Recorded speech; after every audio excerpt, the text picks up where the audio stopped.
오늘 주신 우리 하나님 말씀은 신약 성경 마태복음 14장 22절로 23절입니다. 신약 성경 24페이지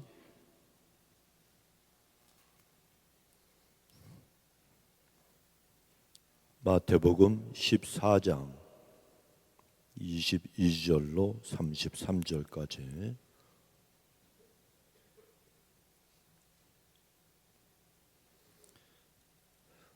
다 찾으신 줄로 생각하고 한 절씩 교독합니다. 예수께서 즉시 제자들 재촉하사 자기가 무리를 보내는 동안에 배를 타고 앞서 건너편으로 가게 하시고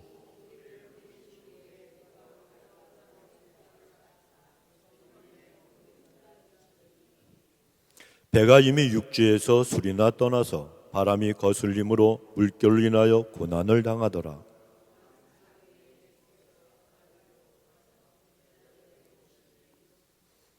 제자들이 그 바다 위로 걸어오심을 보고 놀라 유령이라 하며 무서워하여 소리 지르거늘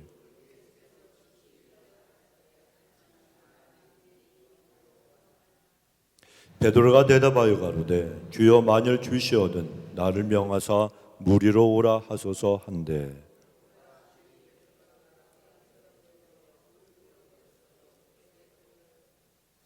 바람을 보고 무서워 빠져가는지라 소리질러 가로되 주여 나를 구원하소서 하니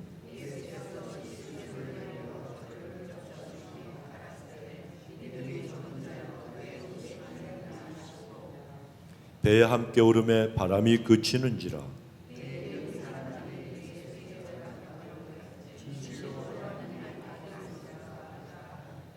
아멘. 자, 우리의 오른손을 드시고 우리 하나님이 어떠하신 분인가 우리의 믿음으로 선포합니다. 시작. 하나님은 엘샤다이 하나님, 전능하신 하나님, 문제보다 크신 하나님, 하나님은 대적보다 크신 하나님, 하나님은 모든 것을 하실 수 있습니다. 네. 자, 이제 며칠만 있으면 무슨 날이 옵니까? 크리스마스. 성탄절이 이래 오게 됩니다. 이 성탄절은 우리 예수님이 탄생하신 것을 기념하고 또 감사드리는 그러한 날입니다. 그런데 우리 예수님은 2000년 전에 영광스러운 하늘나라의 보호자를 버리시고 우리를 구원하시기 위해서 인간의 몸을 입고 이 땅에 찾아오셨어요. 그리고 사역을 하시면서 십자가에서 달려 돌아가실 때까지 수많은 기적들, 이적들을 갖다 행하셨습니다. 그 중에 제일 많이 행하신 이적이 무엇인가 하면 병든 자들을 고쳐주신 이적이에요. 예수님이 이 땅에 계시면서 수많은 병자, 아픈 사람들을 고쳐주셨습니다. 놀라운 기적을 베풀어 주신 겁니다. 그런데 예수님은 우리의 몸을 만드신 분이기 때문에 말씀만 하시면 우리 인간의 병든 몸도 순복해서 자기 이 몸이 고쳐질 수밖에 없다는 거예요. 우리를 만드셨기 때문에. 또 예수님은 이미 죽은 자들을 살리신 이적도 무려 3번이나 행하셨습니다. 예수님이 우리 인간의 생명을 만드셨잖아요.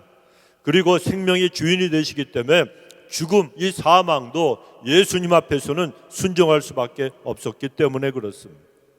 그런가 하면 우리 예수님은 자연을 다스리시고 변화시킨 기적도 큰 놀라운 일들도 많이 행하셨습니다. 그 가운데 심하게 부는 바다의 풍랑을 잔잔케 하신 기적이 2번이 있었습니다. 첫 번째는 마태복음 8장에서 예수님이 배를 타고 가시다가 풍랑이 일었습니다. 그랬을 때 바람을 꾸짖으시고 풍랑을 잔잔케 하신 이적이 있었고, 2번째는 오늘 본문에 풍랑을 잔잔케 하신 또한 이적이 있었습니다. 우리 예수님은 전능하신 하나님이십니다. 그래서 자연을 다스리시는 이 이적도 예수님이 온 우주 만물의 창조자가 되시니까 그것을 갖다 보여주시는 기적이라고 할 수가 있습니다. 자, 그런데 오늘 본문은 예수님이 제자들만 배에 태워서 본인은 타지 않으시고 제자들만 배에 태워서 갈릴리 바다를 건너가게 하셨는데 예수님이 없이 자기들만 배를 타고 이 제자들이 가다가 풍랑을 만난 사건이 기록되어 있습니다. 여러분, 우리도 인생길을 가다 보면 풍랑을 만날 때가 있습니까? 없습니까? 있어요. 그러신 분들은 있으셨던 분이고, 대답 안 하시는 분들은 날마다 평안하고 형통하셨던 것 같아요. 인생길 살다 보면 누구나가 사실은 다 크고 작은 풍랑이 있습니다. 이 풍랑은요, 아파요. 무섭습니다, 여러분. 내심 갖고 되는 게 아니기 때문에 그렇다는 것입니다. 아무리 수영을 잘해도요, 큰 풍랑이 다가오면 무서워하고 두려워할 수밖에 없습니다. 그런데 인생의 풍랑에 두 종류가 있습니다. 먼저는 우리가 잘못해서 하나님 앞에서 정말 불순종하고 실수하고 죄를 범하고 그래서 우리에게 다가와 만나는 풍랑이 있더라는 겁니다. 누가 그랬습니까? 요나가 그랬잖아요. 요나가 그가 풍랑을 만났을 때, 그는 하나님의 선지자입니다. 하나님의 종입니다. 그러면서도 느느웨로 가려고 하는 하나님의 명령을 거역했다가 큰 풍랑을 만나 고생을 했습니다. 우리도 하나님의 말씀을 거역하고 하나님의 말씀에 불순종할 때에 우리에게 찾아오는 풍랑을 만날 때가 있습니다. 그런가 하면 까닭을 모르고 내가 왜 풍랑을 만나는지, 내가 왜 고난을 당하는지, 내가 왜 고통을 갖다가 겪게 되는지 모르는 풍랑을 우리가 만날 때도 있다는 겁니다. 잘못한 것도 아니에요. 죄를 범한 것 같지도 않아요. 누구의 실수도 아닌 것 같은데 원인을 알 수 없는 그런 풍랑을 만날 때가 있습니다. 그러나 중요한 것은요, 내가 풍랑을 만났느냐 안 만났느냐 이게 중요한 것이 아니고, 풍랑이는 파도 때문에 망하는 사람이 있는가 하면 오히려 큰 풍랑이 와도 그 파도를 타면서 서핑을 즐기는 사람이 있더라는 거예요. 제가 미국에 처음 온 게 하와이예요. 1986년 2월 달에 왔어요. 하와이 가면 뭐가 좋아요? 바다가 있잖아요. 바다 갔더니요, 이거 완전히 천국 같아. 그런데 저쪽에서 가서 봤더니요, 서핑을 하는데 하와이에서 저쪽 끝에 로스 무슨 비치가 있어요. 거기 가면 선수권 대회들이 열리는데 서핑 파도가 엄청나게 오는데도 제가 수영을 굉장히 잘하거든요. 배가 좀 요새 나와서 그렇지. 그런데 수영을 잘하는 저도요, 그 파도 안에 들어가려면 무섭더라고요. 들어가지 못했어요. 그 파도가 높이 오는데. 그런데 서핑하는 사람들은요, 거길 찾아가갖고 유유하게 서핑을 하면서 나오는데, 존경스럽더라고요. 존경스러워요. 그래서 저도 그런 서핑을 하고 싶잖아요. 그래서 이제 그 대여해 주는 데가 있어요. 이 서핑 보드 긴 게 아니고 요만한 거. 그 당시에 5불이면 하루 종일 갖고 놀 수가 있었어요. 하면 요 배까지만 이렇게 하고 파도를 갖다가 오면 파도에 이렇게 있으면 해변까지 밀려 나가요. 그런 거나 이제 물장구 치고 진달래 먹고 뭐 이런 그런 수준에만 있었지만, 진짜 서핑 잘하는 사람들은요, 큰 파도가 와도요 거기에서 서서 파도를 타고 즐기잖아요. 인생의 풍랑이 왔을 때 조그만 풍랑이 와도 시험에 들고 시련이 날 갖다 그냥 포기하게 만들고, 그 고난 때문에 쓰러져서 내 인생 망했네 울고 불고 하는 사람들이 있는가 하면 덤비라는 거예요. 어떤 큰 파도도 나한테 덤비라는 거예요. 서핑을 타고 큰 파도가 오면 큰 파도일수록 더 좋은 거예요. 그런 실력자들도 있더라는 거예요. 우리가 알고 어떤 사람이 되어야 되겠습니까?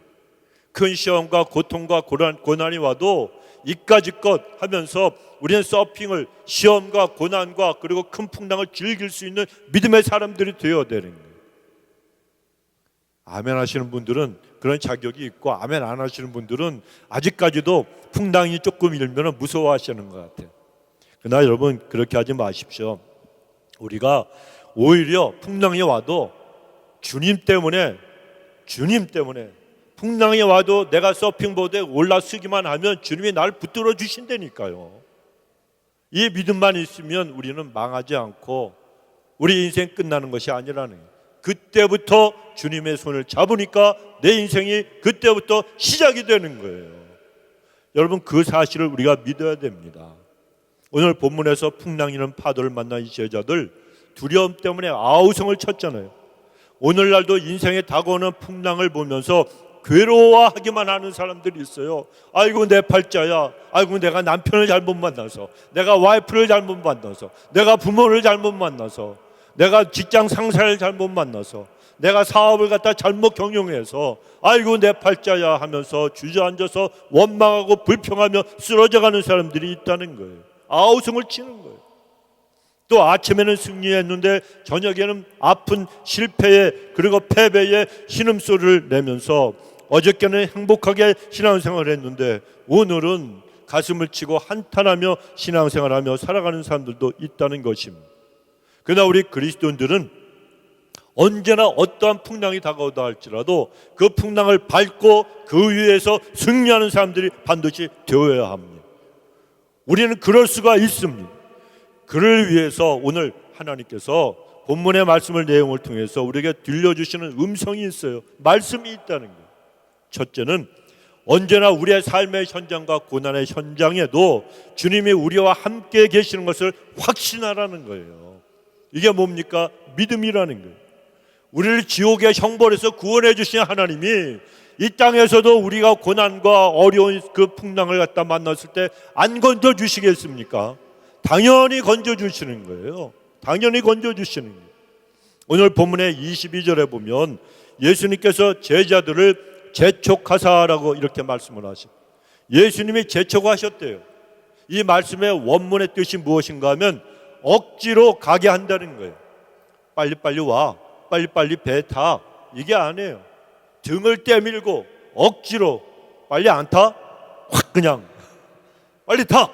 막 이러면서 억지로 주님께서 그들을 갖다가 배에 타게 하시고 가게 하셨다는 뜻입니다.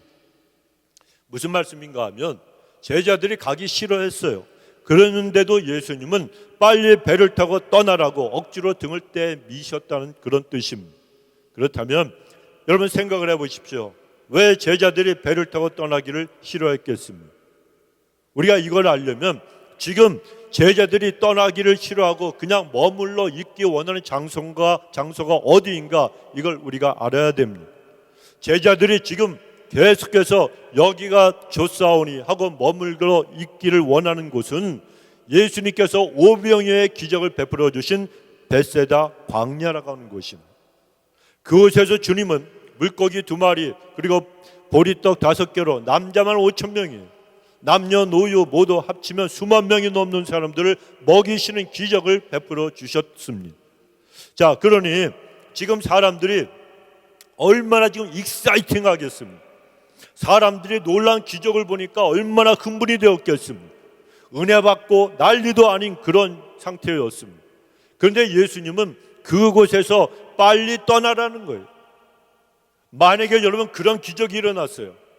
오늘 우리 교회에서 오병이어의 기적이 일어났어요. 오늘 점심은 삼계탕. 아주 맛있는 삼계탕이에요. 그런데 이 삼계탕 강 집사님 찹쌀이 들어가 있어요? 할렐루야. 여러분 그런데 이 삼계탕이 너무 맛있어가지고 여러분들이 2그릇 3그릇 드시고 싶은데 먹어도 끝이 없이 나오는 거예요. 솥에서 계속 나오는 거예요. 냉장고에서 계속 나오는 거예요. 이상하지 않습니까?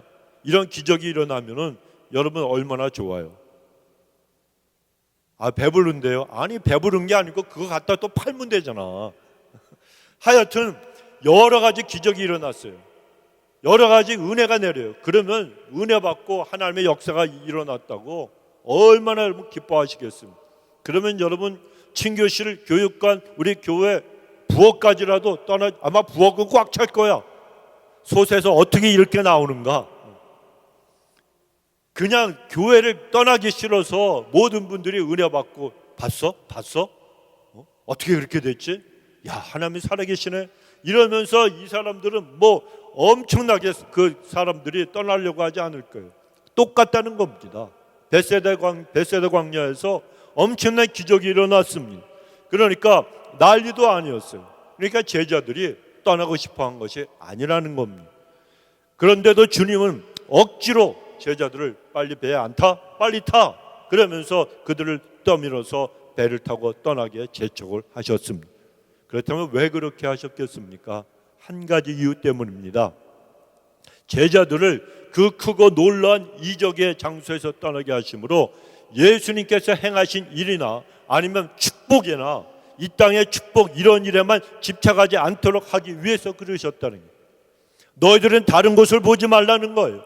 다른 곳에 마음을 뺏기지 말고 오직 십자가의 예수님만 바라보고 예수님께만 관심을 두고 주목하라고, 그 엄청난 놀라운 축복과 기적의 자리를 빨리 떠나게 그렇게 명령을 하셨다는 겁니다. 여러분, 제자들은 베세다 광야에서 오병이의 기적을 갖다가 직접 목격하고 몹시 흥분하고 신이 나 있었습니다. 예수님이 어린아이 도시락 한 개로 이 수많은 사람들 갖다 먹이지 않으셨느냐? 정말 대단한 분이 아니냐? 틀림없이 이분은 메시아시다. 그것도 우리 고향 갈릴리 사람이 아니냐? 우리가 남이냐? 그러면서 너무너무 좋아했을 거예요. 그러니 이제는 우리가 다 출세하는 건 시간 문제다. 이분을 왕으로 삼는다면 오병이의 기적 같은 것들 갖다가 늘 베풀어 주실 수 있는 분인데 경제가 어려운 것이 문제가 되겠느냐? 이분이 독립운동을 해주신다면 우리가 로마의 압제에서부터 해방되는 게 문제가 되겠느냐? 이제 우리는 예수님을 왕으로 모시면 우리 유대민족은 세계를 지배하는 위대한 민족으로 발돋움할 수 있을 것이다. 엄청나게 흥분들을 하고 난리도 아니었을 겁니다. 여러분, 제자들이 아니라 군중들도 마찬가지 아닙니까? 군중들 사이에서도 분명히 커다란 동료가 일어났을 겁니다. 떡을 먹는 군중들보다도 사실은 떡을 나누어주는 제자들이 더 신나고 흥분했을 거예요. 이제 예수님이 왕이 되시면 너는 우편에 나는 좌편에, 너는 우의정 나는 좌의정이 되면 된다. 너는 국회의장 나는 대통령, 그리고 너는 검찰총장, 너는 세무서 서장, 막 이러면서 서로 간에 흥분했을 겁니다. 그런데 이렇게 갈릴리의 촌수 사람들 아닙니까? 제자들이. 이 제자들은 갈릴리 완전히 유대 그 이스라엘에서도 변방에 속하는 자들이에요. 그 시골 촌구석에 있던 촌사람들인데 그들이 벼락 출세를 갖다가 기대하고 마음이 막 들떠 있었다는 거예요. 그런데 그런 모습을 예수님이 보시고 그냥 내버려 둘 수가 없으셨다는 겁니다. 그래서 예수님은 군중들의 들뜬 마음도 가라앉히고 제자들의 그 허황된 꿈도 깨뜨리실 생각으로 군중들을 강제로 흩어지게 하셨고, 그리고 제자들은 억지로 배에 태워서 갈릴리 바다로 떠나 보내게 하셨던 겁니다. 자, 그런데 그 갈릴리 바다가 어떤 곳입니까? 목사님, 내가 어떻게 알아요? 가보지도 않았는데, 그런 생각하시는 분이 혹시 계실지 모르겠어요. 근데 여러분, 갈릴리 바다는 어부인 이 제자들이 잔뼈가 굵은 것이 아닙니까? 그래서 예수님이 안 계셔도 제자들은 자기들의 힘 가지고 넉넉하게 너끈하게 건널 수 있는 바다였습니다. 그런데 가다가 뜻하지 않게 큰 풍랑을 만났습니다. 그러니까 제자들이 심히 어떻게 했습니까? 두려워했습니다. 그들의 상황을 원문에서 보면 바사노스라고 하는 원문으로 되어 있는데, 여러분, 이것은 죽을 지경으로 어려운 시련이라는 뜻입니다. 어떤 시련이요? 죽을 지경으로. 자기들이 할 수 있는 건 죽는 것밖에 없었다는 것입니다. 그렇다면 한번 생각해 보십시오. 배를 타고 이 풍랑이라는 바다를 갖다 건너갑니다. 그런데 풍랑이 막 그냥 일어나서 배가 요동하고 빠져 죽게 되었을 때 그들이 어떤 생각을 했겠습니까? 조금 아까 베세다 광야에서는 무슨 생각을 했습니까? 예수님이 왕이 되시면 자기들이 장관 자리 하나씩은 차지할 줄 알았는데 이제는 장관이 되고 대통령이 되고 왕이 되고, 여러분, 이건 다 소용이 있어요, 없어요? 없어요. 물에 빠져 죽게 되었으니까 그런 생각이 어떻게 들겠습니까? 그러니까 세상에서 벼락 출세하고 성공하고 돈 많이 벌고 이게 다 무슨 소용이 있겠느냐는 겁니다. 이제 문제는 하나밖에 없었습니다. 죽느냐 사느냐, 이 문제밖에 없었다는 거예요. 이건 구원의 문제고 생명의 문제만 남았다는 뜻입니다, 여러분. 풍랑이라고 하는 이 고난이 제자들에게 인간의 실존의 문제를 갖다 깨우쳐 준 것입니다. 그런데 제자들이 풍랑 가운데서 죽겠다고 아우성을 치고 있을 때 예수님이 어디 계셨습니까? 야속하게도 예수님은 산속에 들어가셔서 기도하시다가 제자들이 두려움에 떨면서 아우성치는 소리를 갖다가 듣고 아셨습니다. 그때 예수님은 기도하시는 중이니까 사실은 풍랑이는 이 갈릴리 바다까지 가실 필요가 없었습니다. 그곳에 가서 제자들을 구원하실 필요가 없었다는 거예요. 산에서 기도하시면서 하나님 아버지께 기도하면 되잖아요. 하나님 아버지, 제 사랑하는 제자들이 풍랑 때문에 죽겠다고 아우성을 치고 고생을 합니다. 저들이 갈릴리 바다를 무사히 잘 건너갈 수 있도록 도와주옵소서 기도하시면 그것으로 다 끝이 나는 거예요. 또 전에도 말씀으로 풍랑을 잔잔케 하신 분이 아닙니까? 그러니까 예수님이 산에서 기도하시다가 말씀만 하시면 되는 거예요. 바람아 잔잔하라, 풍랑아 잠잠하라. 이 풍랑을 끄어주시면 모든 것들이 다 잠잠해질 수가 있었습니다. 그런데도 예수님은 급히 산에서 내려오셔서 바다 위를 걸어서 제자들에게 가셨습니다. 예수님이 날 볼래? 나는 이렇게 무리를 걷는 그런 능력이 있지 않니? 메롱, 그리고 날 보라. 예수님이 그거 자랑하려고 가셨겠습니까? 아니라는 겁니다. 예수님께서 기도만 하시면 되는데 왜 하필이면 그 캄캄한 그 새벽에, 그 밤에 무리를 걸으셔서 제자들에게 가셨느냐? 제자들의 고난의 자리에 함께 계시길 원하셨기 때문에 그런 거예요. 오늘날도 마찬가지입니다. 우리가 여러 가지 문제 가운데 신음하고 아파하고 있을 때 예수님은 우리가 고통당하는 문제를 바라만 보고 외면한 분이 아니라는 거예요. 문제와 고난 가운데서 우리와 늘 함께 계시는 분이심을 믿으시기 바랍니다. 그래서 성경은 예수님을 임마누엘이라고 부르지 않습니까? 우리와 함께 계시는 하나님이라고 우리에게 약속해 주시는 거예요. 하나님은 늘 예수님께서는 우리와 함께 계십니다. 성령님도 우리 안에 충만히 임하고 계시다는 거예요. 그 예수님이 그런데 제자들을 만나러 고난의 현장에 찾아가셨을 때 그때가 언제입니까? 오늘 본문의 26절에 보면 밤 사경이라고 말씀합니다. 이스라엘에서 이 유다에서 밤을 나눌 때는 1경, 2경, 3경, 4경 그 다음에 뭐예요? 기가 막혀. 5경이라는 분은 한 분도 안 계시네. 다 알고 계시네. 1경부터 4경까지로 시간을 나누었습니다. 그런데 4경이라는 시간은 현재의 새벽 3시 그리고 6시 그 사이를 갖다 얘기하는 거예요. 그러니까 3시부터 6시 사이 사람들이 깊이 모두가 잠들고 있는 고요하게 쉬는 바로 그 시간에 아무도 도와줄 사람이 없는 그런 상황에 예수님은 제자들을 찾아오셨다는 거예요. 나 좀 살려달라고, 나 좀 도와달라고 아무리 소리쳐도 밤 사경에는 아무도 들어줄 사람이 없습니다. 타고 있는 배가 뒤집혀져도 그 누구도 도와줄 사람도 없어요. 누가 봐야 도와주죠. 다 잠을 자고 있는 시간에 그 바다 가운데서, 그 호수 가운데서 누가 여러분 그걸 갖다 볼 수가 있겠습니까? 그런데 바로 그 순간에 예수님이 듣고 보고 계셨고 그들을 찾아와 주셨다는 거예요. 사랑하는 성도 여러분, 그 예수님이 어제도 오늘도 내일도 우리를 보고 계시는 것을 믿으십시오. 여러분, 예수님은 보고만 계시는 것이 아니라 내가 절망하고 내가 모든 걸 포기하고 내가 너무 아파서 쓰러져 죽고 싶을 바로 그 순간에 그때도 예수님은 우리를 찾아와 주시는 거예요. 그러므로 아무도 내 사정 몰라주고 아무도 내가 어려워하는 것 도와주지 않는다 할지라도 절대로 낙심하지 마시기 바랍니다.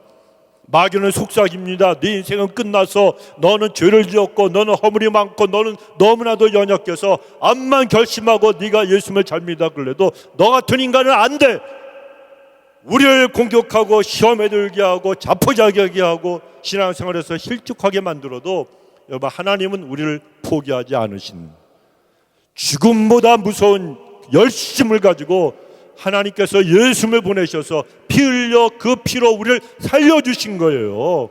그렇다면 독생자 예수님을 십자가에 못 박아서 온몸에 물과 피 한 방울까지라도 다 쏟아붓고 그 피로 우리를 씻어서 구원시켜 주셨고 우리를 살려주셨는데, 당신의 독생자 아들하고 우리를 맞바꾸셨는데 우리를 포기하시겠습니까? 포기하시겠습니까? 절대로 포기하지 않으십니다. 하나님이 우리를 포기하지 않으셨는데 왜 스스로 포기합니까? 여러분, 우리는 끝까지 주님을 붙들고 일어나는 사람들이 되어야 되는, 100번 실패하고 100번 내가 포기하고 싶어도 101번 일어나면 되는 거예요, 여러분. 오뚜기는 이제 밀면 일어나요. 7번 넘어져도 8번 일어나고 70번 넘어져도 80번 일어나요. 우리가 사람이 만든 오뚜기보다 못한 인생이면 됩니까? 안 됩니까? 오뚜기는요, 만드는 사람이 만든 거예요. 사람이 만든 거예요. 그러나 우리는 사람이 만든 게 아니고 누가 만드셨어요? 전능하신 하나님, 그 하나님이 독생자 예수를 보내서 십자가에서 못 박아 죽이게 하시고 그 피로 우리를 살려주신 하나님이 만드신 존재란 말이에요. 하나님의 형상대로 지은 사람들이에요. 아무리 죄가 있고 아무리 연약하고 아무리 정말 사람들이 보잘것없는 인생이라 그래도 사람은 다 귀한 존재입니다, 여러분. 하나님께서 존귀하게 만드신 하나님의 사람들. 그래, 어떤 모습이 있어도 내 모습 보고 사람 보고 환경 보고 실망하지 마십시오, 여러분. 하나님은 우리를 일어나라고 말씀하십니다. 기드온, 미디안 대군이 쳐들어왔을 때 두려워서 도망만 가던 사람이었어요. 밀타작을 하는데 자기네 그 타작마당에서 타작도 못하고 두려워 떨어서 숨어서 타작하던 사람, 겁쟁이입니다. 미련한 자입니다. 근데 하나님 뭐라 그러셨습니까? 너 기드온, 너는 큰 용사라. 할렐루야. 하나님은 여러분을 큰 용사로 보고 계시는 거예요. 하나님은 여러분에게 기대를 갖고 계시는 거예요. 여러분, 베드로 오늘 좀 무리를 걸었지만 잘난 거 하나도 없어요. 얼마나 실수를 많이 했습니까? 그런데 그 베드로는 인간적인 관점으로 볼 때는 별 볼 일 없는 사람이고 너무 덤벙덤벙대고 나서기를 좋아하는 촐랑대는 그런 사람이었어요. 아브라함, 자기 와이프를 2번이나 팔아먹은 사람이에요. 남자들은 여러분 자존심을 갖다 세우시기 바랍니다. 이삭도 그랬잖아요. 야곱은 사기꾼이에요. 다윗은 간음죄, 살인죄를 저지른 자입니다. 인간적인 관점으로 보고 법으로 얘기하면 그들은 전부 다 감옥에 가도 한참 먼저 가야 될 사람들이에요. 하나님이 버리셔야 되는 사람들이에요. 그런데 하나님은 그들을 선택하여 하나님께서 하나님의 백성으로 삼으실 때는 그들에 대한 기대를 갖고 계셨다는 거예요. 너희들이 하나님의 능력을 받고 하나님의 사랑을 깨닫고 은혜 가운데 거하고 말씀 붙들고 기도하며 살아가면 변한다는 겁니다, 여러분. 놀라운 반석 같은 베드로와 같이 변화의 역사가 일어난다는 거예요. 하나님은 그걸 보고 계시고 그 기대를 가지고 우리를 하나님의 사람들로 불러주셨다는 거예요. 그러니까 여러분은 괜찮으신 분들이에요. 우리 남자분들 와이프 팔아봐 그랬어요? 안 팔아봤잖아요. 장로님 몇 번 파셨어요? 권사님 몇 번 팔았는데 권사님이 애굽에서 2번이나 왔어요? 아니잖아요. 우리는 괜찮은 믿음의 사람들인 걸 믿으시기 바랍니다. 하나님은 괜찮다 그러는데 왜 나는 안 된다 그래요? 왜? 하나님은 내가 널 세워주고 내가 널 만져만 주면 너는 회복이 된다고 말씀하시는데 왜 하나님 내 인생은 끝장이 났다 그래요? 왜? 아니에요, 여러분. 살아계신 하나님은 우리를 위해서 역사하시는 분입니다. 우리를 고쳐주시는 분이요, 우리의 모든 문제를 풀어주시는 분이요, 대적보다 강하신 하나님, 문제보다 크신 하나님이 우리의 아버지가 되시잖아요. 할렐루야. 여러분, 이게 은혜고 이게 하나님의 사랑이라는 겁니다. 그래서 우리는 하나님 앞에서 늘 어떤 문제가 있어도 주님 앞에 가지고 나와서 주님 앞에 외쳐야 되는 거예요. 예수님이 그 고난의 현장에 찾아오셨잖아요. 지금 내가 힘들어하고 아파하는 자리에도 찾아오신다는 것입니다. 찾아오시는데 아무도 나를 모르고 아무도 내 사정 몰라주어도 여러분, 깜깜한 인생의 그 사경이라는 밤에 내가 지금 헤매고 있어도 예수님은 모든 걸 다 아시고 찾아와서 우리를 도와주신다는 거예요. 그렇다면 예수님께서 찾아오신 그 제자들, 여러분, 그들이 다 지금 죽게 되고 있는데 주님이 뭐라고 말씀하십니까? 안심하라, 내니 두려워하지 말라. 성도 여러분, 우리는 주님의 이 음성을 듣고 붙들어야 되는 거예요. 인생이라고 하는 이 바다 위에서 풍랑을 만났을 때 내가 그렇게나 의지하고 붙잡고 살고 싶었던 내 은행 어카운트에 있는 그 돈, 이런 것들이 우리를 구원해 주는 게 아니라는 겁니다. 내가 아는 백이 있고 내가 아는 권세자가 있는데 그런 자들이 나를 구원해 주는 게 아니라는 겁니다. 너희는 인생을 의지하지 말라, 방백들을 의지하지 말라 말씀하시잖아요. 호흡이 끊어지면 당일에 호흡이 끊어지면 다 돌아가는 거예요. 하나님 앞에서 믿음의 사람들은 사람과 환경과 물질을 의지하는 게 아니고 내 머릿속에 있는 지혜와 지식을 의지하는 게 아닙니다. 하나님의 사람들은 주님을 의지해야 되는 거예요. 그래서 제자들에게 주님께서 내니 두려워하지 말라 말씀하셨는데 그분이 우리를 구원해 주신다는 거예요. 그럼 우리 성도님들 인생에 여러분의 인생에 풍랑이 일어날 때 우리를 찾아오시는 주님을 만나시고 내니 안심하라는 이 음성을 꼭 듣게 되시길 주 이름으로 축원합니다. 두 번째 본문을 통해 주님은 놀라운 방법으로 우리를 도와주시는 걸 믿으라고 말씀하시는 거예요. 제자들이 풍랑이는 바다 위에서 밤 사경에 고통 중에 있었습니다. 주님은 그들을 만나러 직접 찾아가셨습니다. 그때 주님이 제자들에게 어떻게 하셨습니까? 911을 눌러라 그랬습니까? 아니면 해양 구조대 거기에 연락을 하시고 아니면 또 주님이 직접 해양 구조대 헬리콥터를 타고 그들에게 가셨습니까? 아니면 제트스키를 타고 가셨습니까? 물에 빠져 죽을 상황이 된 제자들에게 주님은 물 위를 걸어서 찾아가셨다고 성경은 말씀합니다. 그렇다면 어떻게 이런 일들이 가능하겠습니까? 인간의 지식과 이성으로 이해되는 것만 믿는 그러한 이성주의자들은 아니 어떻게 물 위를 걸을 수 있느냐? 예수님이 그게 아니고 해변가를 걷고 계셨는데 제자들이 잘못 본 것이라는 이런 주장을 합니다. 그러나 여러분 본문의 24절에 보면 육지에서 배가 이미 수리나 떨어져 있었다라고 말씀합니다. 해변가에 배가 있었던 게 아니에요. 얕은 곳에 배가 있었던 것이 아니라 한참 떨어져 있는 그 호숫가 바다 가운데 있었다는 것입니다.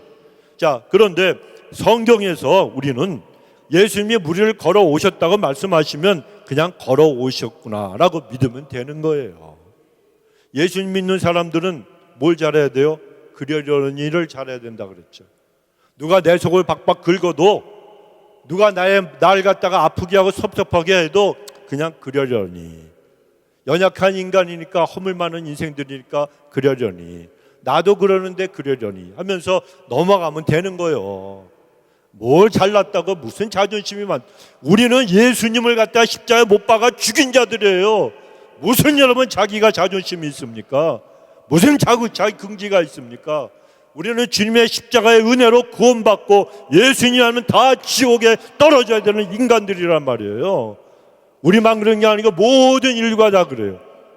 인간은 왜 죄인이라고요? 죄를 지어서 죄인이 아니라 죄인으로 태어났기 때문에 죄인이에요. 원죄를 지고 그 아담과 하와 그 할머니 할아버지 그 못난 자들 때문에 우리는 죄인으로 태어났기 때문에 죄인이에요. 그런데 그 죄를 원죄도 있고 자범죄도 있지만 예수님 때문에 구원받았잖아요. 그러니까 우리는 하나님의 은혜 가운데서 누가 좀 나한테 좀 찌르는 사람이 있어요, 없어요? 있는 분도 있고 없는 분도 있지만 저는 무지 많아요. 무지 많아요. 그런데 인생을 여러분 살면서 그냥 그러려니 그러세요, 여러분. 한 가지만 기억하세요. 내가 싫어하는 그 사람, 나를 찔러서 내가 저 사람을 어떻게 좀 이렇게 하고 싶은 이런 사람이 있더라도 그 사람을 위해서 예수님이 십자가 달려 돌아가셨다는 것, 이것만 기억하시면 되는 거예요. 주님이 용서해 준 사람이에요. 주님이 사랑하는 사람이에요.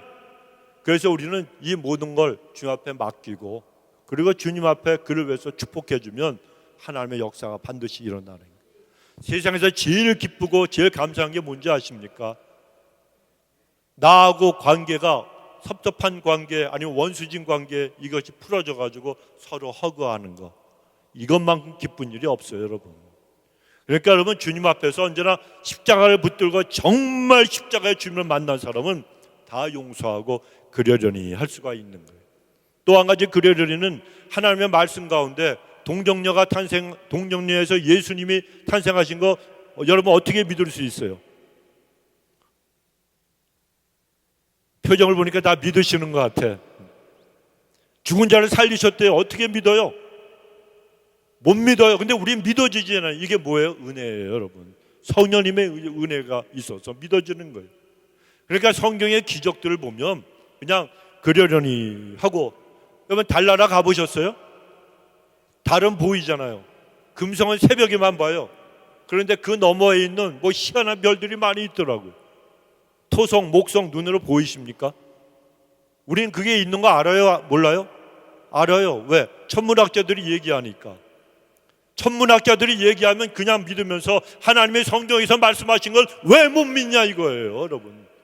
우린 그냥 말씀하시면 그러려니 그리고 믿으면 되는 거예요. 믿으면 되는 거예요. 이걸 또 그냥 왜 그러냐고 따지면 이단되는 거예요. 성경에서 말씀하실 때에 그 성경 말씀 그 범위를 넘어가는 건 우리는 생각하면 안 돼요. 암만 그걸 설명해줘도 우리의 머리, 인간의 머리 갖고는 모르니까. 그래서 하나님이 설명을 안 해주시는 거예요. 그냥 그렇다 그러면 그러려니 하면 된다는 얘기입니다. 그런데 예수님께서 배를 갖다가 그 풍랑이는 배를 그냥 그 안에서 고통당하는 무서워하는 제자들을 보시고 무리를 걸어 오셨어요. 자, 그런데 제자들이 여러분 인생을 살아가면서 주님을 만났기 때문에 그들의 변화가 되고, 그런데 또 고통 중에 있잖아요. 근데 주님이 그들 찾아오셨어요. 우리에게도 여러분 마찬가지입니다. 시험과 고난과 문제가 생겼을 때 나 혼자 끙끙 이거를 머리에 이고 힘겹게 살 것이 아니고 무리를 걸으신 예수님처럼 고난과 그리고 시험과 그리고 여러 가지 문제라고 하는 풍랑을 발로 밟고 승리하며 살아가는 것이 중요하다는 거예요. 물속에 빠져서 죽어가는 자들이 아니라. 그렇다면 우리가 누구입니까, 여러분? 우리는 크리스찬이잖아요. 그리스도인이에요. 예수님을 믿는 그리스도는 불가능을 가능케 하는 사람들인 걸 믿으시기 바랍니다. 세상의 모든 사람들이 다 죽게 되었다고 아우성을 쳐도 하나님의 사람들은 이제부터 살게 되었다고 큰소리치는 사람들이란 말이에요.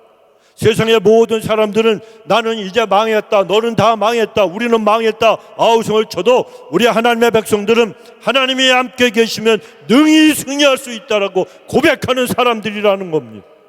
어려운 환경 속에 갇혀서 살아가는 사람들이 아니고 환경을 딛고 일어서는 사람들이 우리 그리스도인이라는 것입니다. 그러나 우리가 잘나서 그렇게 되는 게 아니에요. 능치 못함이 없으신 전능하신 하나님이신 주님이 우리를 도와주시기 때문에 우리가 그런 삶을 넉넉히 살아갈 수가 있다는 거예요. 성도 여러분, 우리를 도와주시고 풍랑을 잔잔케 하시는 우리 주님의 손길은 한계가 없습니다. 그래서 우리 믿는 사람들은 인간의 한계 속에서만 우리가 인생을 살아가는 사람들이 아니에요.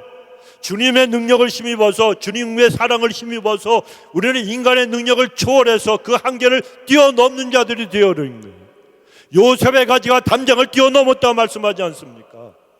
요셉의 가지가, 요셉이라는 사람이 종이요 그리고 그 억울하게 옥살이한 주인이었는데 어떻게 그가 담을 뛰어넘습니까? 어떻게 그의 가지, 그의 자녀들이 어떻게 담장을 뛰어넘습니까? 하나님이 함께 하시기 때문에 된 거예요. 하나님이 함께 하셨기 때문에.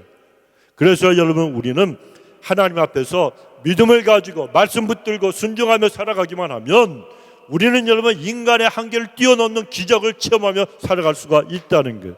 그래 여러분, 어떠한 풍랑을 만난다 할지라도 어떠한 방법으로도 주님은 우리를 건져주신다는 것을 굳게 믿게 되시길 주 이름으로 축원합니다. 세 번째로 주님은 우리에게 말씀합니다. 하나님 말씀에 근거한 믿음으로 승리하라고 말씀하시는, 예수님께서 무리로 걸어오실 때 베드로를 제외한 다른 제자들은 풍랑이는 바다 가운데서 배 안에 갇혀서 쩔쩔매고 있었습니다. 지금 예수님께서 자기들을 구원해 주시려고 무리를 지금 걸어오고 계십니다. 그런데 그 모습을 보면서도 유령인가 하면서 또 두려워하고 있었습니다. 그런데 베드로는 달랐습니다. 그는 주님께 요청해서 무리를 걸었다는 겁니다. 자, 그러면 여러분, 다른 제자들 그들도 아니 주님, 베드로가 무리를 걷는데요, 그럼 저희들도 무리를 걷게 좀 해달라고 해야 되는데 그저 부러운 듯이 그 모습을 쳐다만 보고 있었다는 거예요. 만일 제자들이 예수님, 베드로뿐이 아니라 저희들도 무리를 걷게 해 주옵소서 요청했으면 예수님은 다른 제자들에게도 너희들도 나에게 오라고 분명히 말씀하셨을 겁니다. 그러나 무리를 걷는다는 것은 보통 믿음으로 되는 것이 아니었습니다. 큰 믿음이 요구되는 그런 일입니다. 그래서 다른 제자들은 베드로가 무리를 걷는 걸 보고 주의 말씀을 들었는데도 불구하고 우리는 어떻게, 내가 어떻게 무리를 걸어, 이런 생각을 하면서 주님이 보고 계신데도 주님을 눈앞에 두고 있으면서도 그 자리에 주저앉고 말았다는 겁니다. 환경을 보고 이렇게 주저앉아 버리는 믿음 없는 신앙인의 모습, 이것이 우리의 모습은 행여 아닌가 우리는 생각해 볼 줄 알아야 됩니다. 여러분, 대부분의 크리스찬들은 주의 전능하신 능력을 알고 믿고 인정을 한다고 얘기합니다. 그래서 어려움이 있을 때 내가 주님 앞에 간구하면 반드시 응답해 주실 거라고 믿습니다. 입술에 고백도 합니다. 그러나 문제가 너무 심각하고 엄청난 그런 문제를 만날 때는 기도할 엄두를 갖다 내지 못하는 거예요. 무리를 걸어오신 주님을 보면서도, 또 무리를 걷고 있는 베드로를 보고 있으면서도 내가 걸으면 무리를 걷는 게 아니고 물속에 빠져들까봐, 내가 실패할까봐, 내 사업과 직장 모든 것들이 다 망가지고 그래서 내가 완전히 파멸될까봐 두려워하며 포기해버린다는 겁니다. 이유는 믿음이 없기 때문이라고 주님은 말씀하시는 거예요. 똑같은 상황에서 똑같은 제자들이 똑같은 주님을 바라보았지만 다른 제자들은 그저 구경꾼처럼 바라만 보고 있었습니다.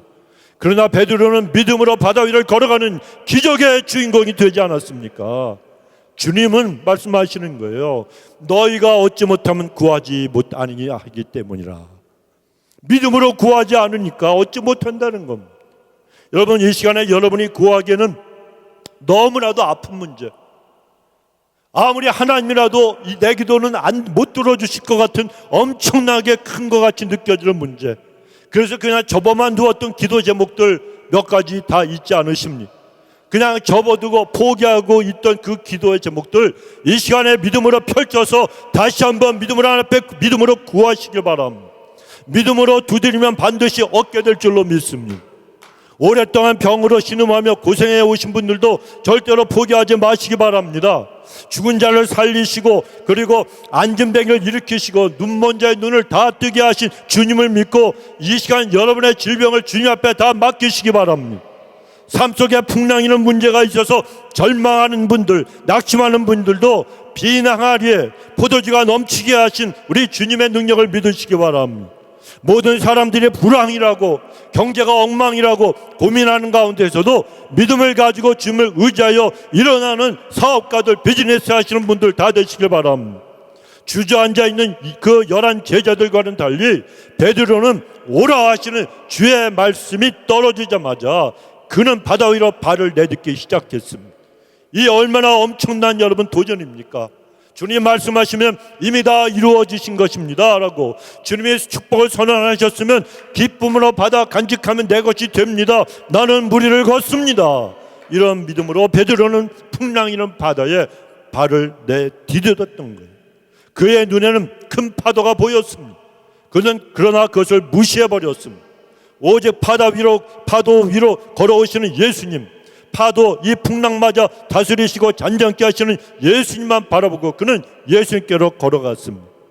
그때 베드로에게는 분명히 모든 것이 주의 말씀대로 다 이루어진다는 믿음이 있었습니다. 이것이 그가 무리를 걸은 비결이었어요. 주님, 만일 주님이시거든 나를 명하여 무리로 오게 하소서. 베드로는 자기의 재능이나 아니면 능력으로 무리를 거두려고 했던 것이 아니었습니다.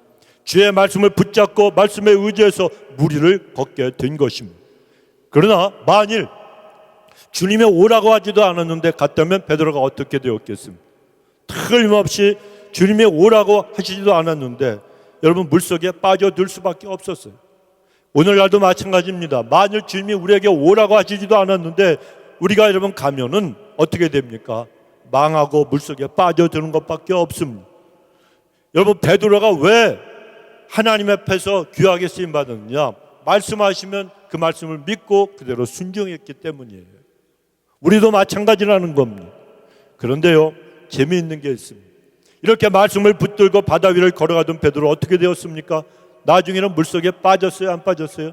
빠져 들어갔어요. 왜요? 본문의 30절에 보면 바람을 보고 무서워 빠져가는지라. 그가 뚜벅뚜벅 주님만 보고 걸어갈 때는 바다 위를 걸어갈 수가 있었다는 거예요. 그런데 세찬 바람이 휙하고 불면서 거대한 파도가 밀려오니까 그 파도에 가려서 베드로는 예수님이 보이지 않게 되었습니다. 그래서 아래를 내려다보니까 충흉한 풍랑이는 바다가 두려움으로 다가오고 불안해지기 시작했습니다. 믿음이 없어지기 시작하니까 물속에 빠져든 겁니다. 예수님을 보던 그 눈이 문제라고 하는 파도를 보는 순간에 그가 물속에 빠졌다는 겁니다. 그러자 31절에서 예수님 뭐라고 말씀하십니까? 믿음이 작은 자여 왜 의심하였느냐. 이 믿음이 작은 자라는 이 말씀은 예수님을 믿지 않는 불신자에게 하신 말씀이 아닙니다. 여러분, 믿음은 있는데 믿음의 분량과 믿음의 차원이 너는 왜 수준이 아직까지도 이곳에 미치지 못하고 있느냐, 이 말씀입니다. 이 말씀을 하신 주님은 베드로의 손을 붙잡고 다시 일으켜 세워주셨잖아요. 이 광경을 보던 제자들, 제가 전화해봤습니다. 야고보에게, 요한한테 전화해봤더니 그때 한마디씩 다 했대요. 베드로 저 사람 까불까불 대더니 내 저럴 줄 알았어. 자기 분수를 알아야지. 자기를 살피지 않고 저렇게 날뛰니까 물속에 빠지는 거 아니야. 요한도 그랬고요, 야고보도 그랬고요, 다 그랬대요. 그런 마음이 다 들었을 거라는 얘기입니다. 여러분, 이것이요, 기억을 하십시오. 바로 실패한 그리스도인들을 향한 세상 사람들의 손가락질이고 비웃음이고 조롱이라는 거예요. 내가 실패했다는 사실보다 더 견딜 수 없는 것이 바로 이런 경멸입니다. 그러나 세상 모든 사람들이 조롱을 하고 친구들이 다 나를 비웃어도, 내 부모가 나를 도와줄 수 없어도 베드로에게 예수님께서 내가 만용을 부리다가 네가 이 꼴이 되었지 않느냐라고 책망하셨습니까? 아니잖아요. 예수님은 안타까워하시면서 베드로의 손을 붙잡아 주시면서 오직 너는 왜 의심하였느냐라고 부드러운 목소리로 말씀하셨을 뿐입니다.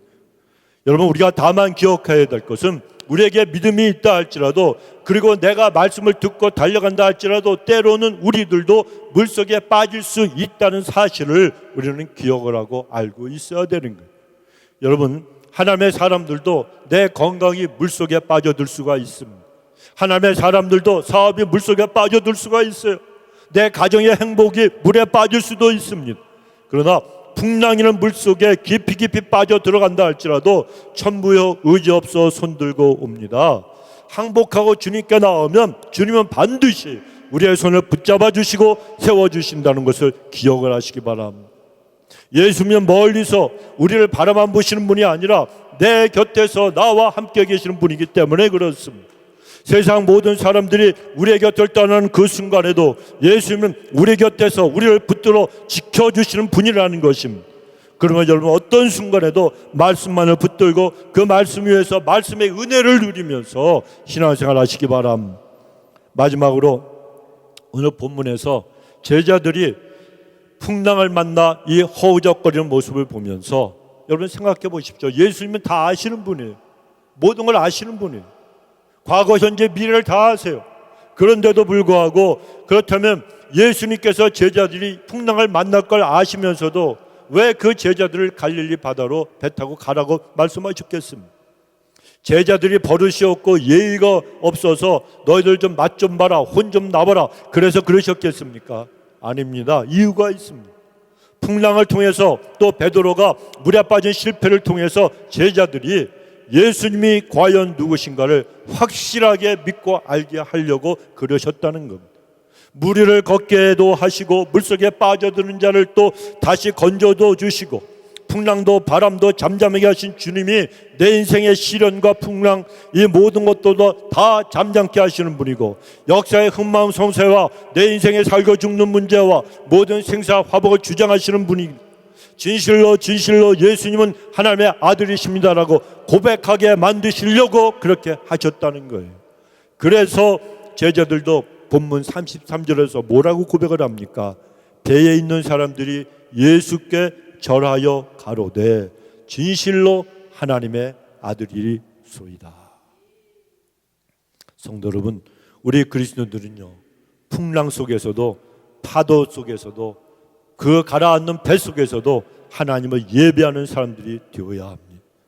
풍랑 속에서 제자들은 예수님께 절하며 경배했잖아요. 우리도 여러분 가장 처절한 실패의 자리에서 예수님을 만나면 바로 그것이 내 인생에 있어서 가장 훌륭하고 가장 위대한 성공이 되어진다는 겁니다. 그러나 성공의 최고의 절정의 자리에서 예수님을 잊어버리는 자는 여러분 그 자리가 바로 그 사람의 인생의 길에서 최고의 패배, 실패의 자리가 되어버리고 맙니다. 본문의 32절 배에 함께 오름에 바람이 그치는지라. 저는 이 말씀을 생각하면서 얼마나 감사하고 울었는지 몰라요. 풍랑이 멎었으니까 이제는 안심하라, 이 말씀이 아닙니다. 파도가 그쳤지 않느냐, 그러니까 두려워하지 말라는 게 아닙니다. 고난이 이제 없어지고 너희들이 아픈 것이 다 낫지 않느냐, 이 말씀이 아닙니다. 지금 아직도 바다는 굽이치고 있고 바람은 거세게 불고 있습니다. 내 사업에 골치 아픈 골칫덩어리 문제는 여전히 남아 있습니다. 내 몸은 여전히 병들어 아프고 있습니다. 내 가정의 문제도 여전히 존재하고 있습니다. 그러나 그럼에도 불구하고 주님이 내 인생의 배에 오르셔서 나와 함께 계시니까, 주님이 그 문제를 보고 계시니까, 주님이 내 손을 붙들어 주시니까 이제 나는 주님의 손을 붙잡고 이제는 가정으로, 직장으로, 학교로, 사업장으로 돌아가도 안심하라, 평안하라, 두려워하지 말라, 주께서 말씀하신다는 겁니다. 예수께서 배에 오르자, 예수님이 배에 오르시니까 그때 비로소 바람이 그쳐졌다는 거예요. 이게 오늘 본문의 말씀의 하이라이트예요, 여러분. 예수님이 내 배에 오르시니까, 내 배에 오르시니까 문제가 해결이 되었다는 얘기입니다. 여러분, 예수님께서 내 안에 계신 것, 이것이 바로 능력입니다. 예수님께서 나와 함께 계시는 것, 이것이 바로 평안입니다. 그러나 우리 안동 모든 성도님들이 여러분의 삶에 정말 현장에 함께 계시고 놀라운 방법으로 우리를 갖다 도와주시는 우리 주님을 말씀에 근거한 믿음으로 꼭 붙드시고 어떤 형편에도 안심하고 평안하게 생활하시길 주의 이름으로 축원합니다. 네, 기도하십시다. 좋으신 우리 하나님, 인생의 아버지 고해, 고난의 바다라고 늘 말씀하시는데 우리의 뜻대로 인생이 풀려나가는 것보다는 뜻대로 풀려나가지 않는 일이 훨씬 많은 이 세상을 우리가 살고 있습니다.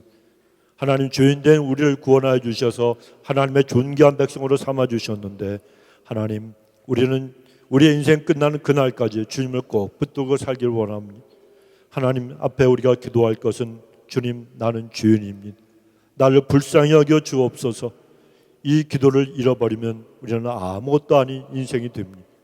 세리 가슴을 치고 감히 하늘을 우러러보고 기도하지 못했던 세리와 같이 하나님, 겸손한 마음으로 우리 자신을 보면서 주님을 더욱더 깊이 사모하고 감사한 마음으로 하나님, 풍랑이는 이 세상에서도 내 인생의 배에 오르신 주님을 영접하고 만나고 그 손 붙들고 승리하는 우리 모두가 될 수 있도록 축복하여 주옵소서. 아멘. 감사드리옵고 예수님의 이름으로 기도드리옵나이다. 아멘. 아멘.